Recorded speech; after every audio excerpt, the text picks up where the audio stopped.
Malapit na nga magpalit ang taon, kaya for sure magpapalit ka na rin ng kalendaryo.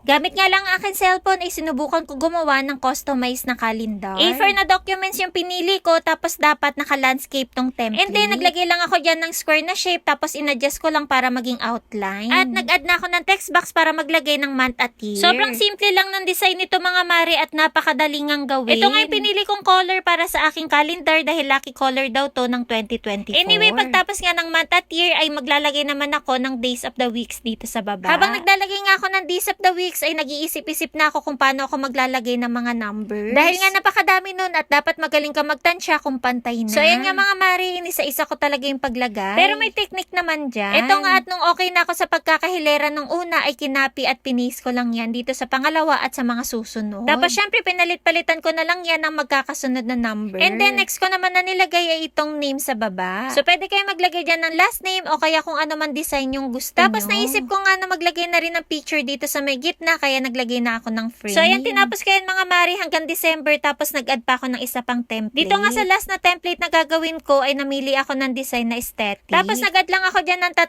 picture frame para maglagay ng mga pictures. Bali, kailangan natin i-upload to mga pictures para mailagay natin dito sa may template. Tapos para mailagay ko nga to mga pictures sa loob ng frame ay drinag ko lang Sunod naman na naglagay na ako ng year at name and then minachi-machi ko na lang yung color nito doon sa calendar. Ayan, so naging ganito na itsura nung lahat ng ginawa ko. Tapos sinave ko na yan dito sa aking cellphone. Pagka-save nga sa aking cellphone, ay transfer ko lang yan dito sa aming computer para ma-print ko. Bago ko pala printin to mga mare, ay nilagyan ko na rin ng border lahat ng page para mas magandang tignan. Ayan, so ganyan lang kadaling maglagay, tapos printin ko na yan lahat. Sa A4 size na papel ko pala to printin pa nga mare para saktong-sakto lang sa layout na ginawa ko. Tapos kumuha na rin ako nitong laminating film dahil ilalaminate ko yung pinaka-top na page dito sa aking calendar. Ayan nga at nilagay ko lang na maayos itong papel dito sa loob ng laminating film at for the first time nga ay gagamit tayo ng laminator. Inon ko na nga tong machine mga mare at sa sobrang excited ko nga ay nilagay ko na agad itong ilalaminate ko. Sa unang paglagay ko nga ay parang hindi na laminate. Dapat pala hihintayin na mag-green tong light para masabi na ready na tong machine. O diba? Yan ang napapala ng hindi nagbabasa ng manual.